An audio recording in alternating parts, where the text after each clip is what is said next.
Assalamualaikum warahmatullahi wabarakatuh. Balik lagi di alur cerita buku harian seorang istri. Untuk episode malam ini 1 Juli 2022 hanya di SCTP 1 untuk semua. Di episode selanjutnya Dewa juga sampailah ke tempat di mana Neratu dipindahkan oleh para buana. Dia juga menghampiri Pasha, dan di sini Dewa juga dia sangat marah, dan terlihat Pasha juga ngomong kepada Dewa, "Kamu tenang dulu Dewa, karena di sini kayaknya Neratu itu seneng," kata Pasha kepada Dewa. "Kamu lihat ke sana," kata Pasha sambil menuju ke tempat Neratu yang lagi ngobrol sama teman seusianya dan ditemani oleh Amira.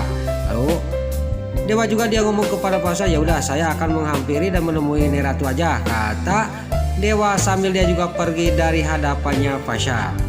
Lalu di sisi lain di sini Amira juga pas ada Dewa di belakang, dia juga sangat kaget. Kenapa Pak Dewa sama Kak Pasha ada di sini? Ini gawat, kalau saya harus menghadang Pak Dewa, kata Amira sambil menghampiri kepada Dewa. Pas dia menghampiri Dewa di sini, Pasha dia juga langsung menarik tangannya Amira dibawa dari tempat itu.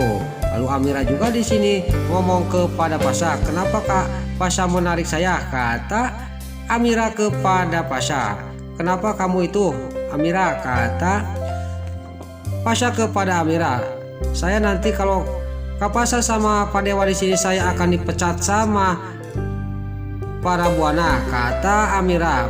Amira juga menceritakan semuanya kepada Pasha. Lalu Asa juga dia sangat kaget, dia juga ngomong kepada Amira, "Kamu tidak akan dipecat, percaya sama saya," kata Pasha kepada Amira. Lalu di sisi lain Neratu juga dia sangat kaget dan senang ada Dewa di tempat itu, dan dia juga nanya kepada Dewa, "Kenapa kamu ada di sini Dewa? Kebenaran kamu di sini?" kata Neratu kepada Dewa. "Nenek, mana Cinta?" kata Neratu kepada Dewa. "Saya kangen sama Cinta. Saya mau pulang dari tempat ini ke rumah saya mau ketemu sama Cinta," kata Neratu. Di sini juga Dewa juga singkat cerita dia juga membawa pulang Neratu dari tempat itu ke rumahnya. Lalu di sisi lain di sini Pak Fajar juga dia sudah beres mengganti perbannya si Alia, dan dia juga akan pergi ke kantor Sayananda. Lalu si Alia juga akan mengantarkan Pak Fajar ke depan. Pas sampai dia ke depan pintu mau keluar, tiba-tiba dikagetkan dengan ada suara Tante Merlin dia mau masuk. Lalu Pak Fajar juga langsung menarik si Alia Shuttle dibawa ke kamarnya untuk bersembunyi. Lalu Tante Merlin juga sangat kaget karena ada kotak obat di meja makan.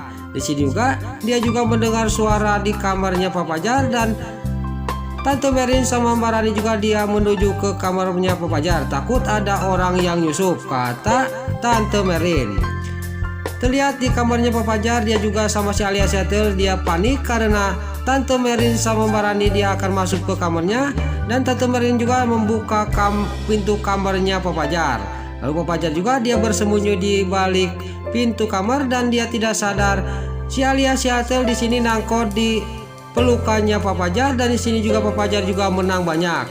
Lalu singkat cerita Tante Merlin sama Mbak Rani juga dia pergi dari rumahnya Pak Fajar sesudah dia mengontrol tidak ada siapa-siapa. Lalu pas Tante Merlin sama Mbak Rani pergi, di sini juga Pak Fajar juga keluar dari kamarnya. Pas sampai keluar di sini terlihat Pak Fajar juga ngomong sendiri.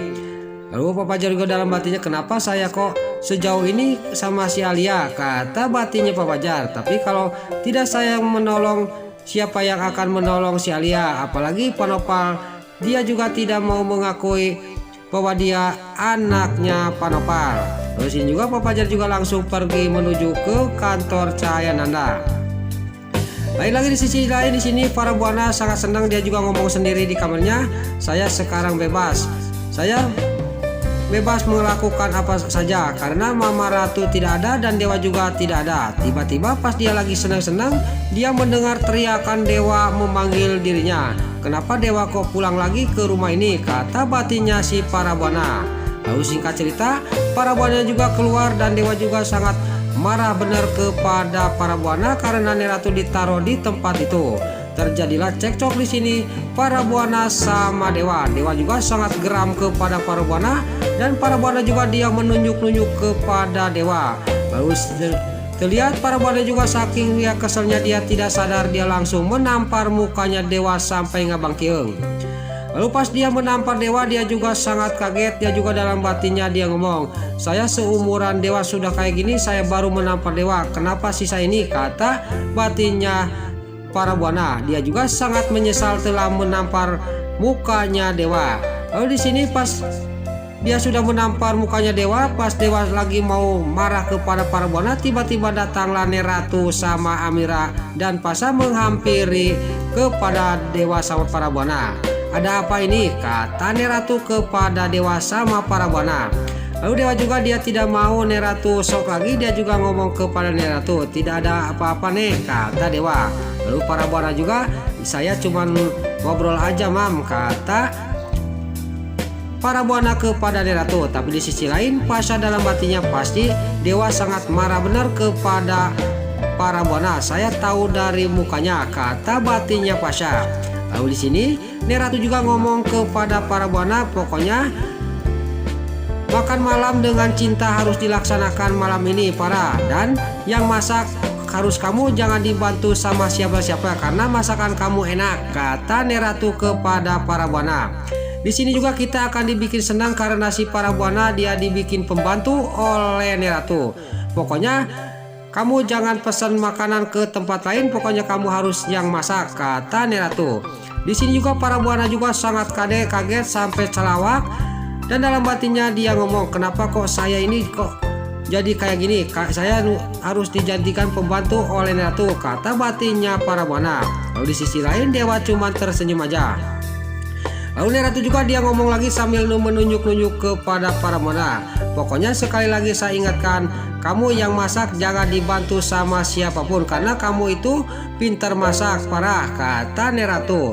Di sini juga Tama dia juga sangat kaget lagi dia mendengar Neratu ngomong kayak gitu. Lalu Neratu juga Tama dia lagi ngomong kepada para buana, apalagi kamu kalau beli makanan dari restoran dari mana, pokoknya saya akan lakukan apa yang saya mau, kata Neratu. Pokoknya kamu yang harus masak, kata Neratu kepada para buana. Di sini para buana juga dia sudah tidak bisa ngomong lagi, dia juga cuma melotot dia mendengarkan omongannya Neratu. Dewa juga di sini kelihatan dia sangat senang cuma tersenyum, dan Amira juga dia tersenyum, dan di sisi lain Pasha ngomong dalam hatinya, sekarang rasain parah, kata Pasha dalam hatinya, kamu kena batunya, kamu sekarang yang dijadikan pembantu oleh Neratu. Lalu di sini Neratu juga dia menunjuk kepada para buana, ingat para, kamu yang harus masak, kata Neratu. Nah itulah alur cerita buku harian seorang istri untuk episode malam ini 1 Juli 2022 hanya di SCTV 1 untuk semua. Sebelum Mimin pamit, yuk kita doakan para pemain dan kru BHSI semoga diberi kesehatan, dan jangan lupa kita doakan sinetron buku harian seorang istri supaya bisa bertengger di rating nomor 1, amin. Dan juga sebelum Mimin pamit, bagi dulu mama, tante-tante, bunda-bunda dimanapun anda berada yang baru bergabung dengan channel ini, jangan lupa tekan tombol like, komennya, dan subscribe-nya. Dan jangan lupa nyalakan lonceng notifikasinya juga ya guys.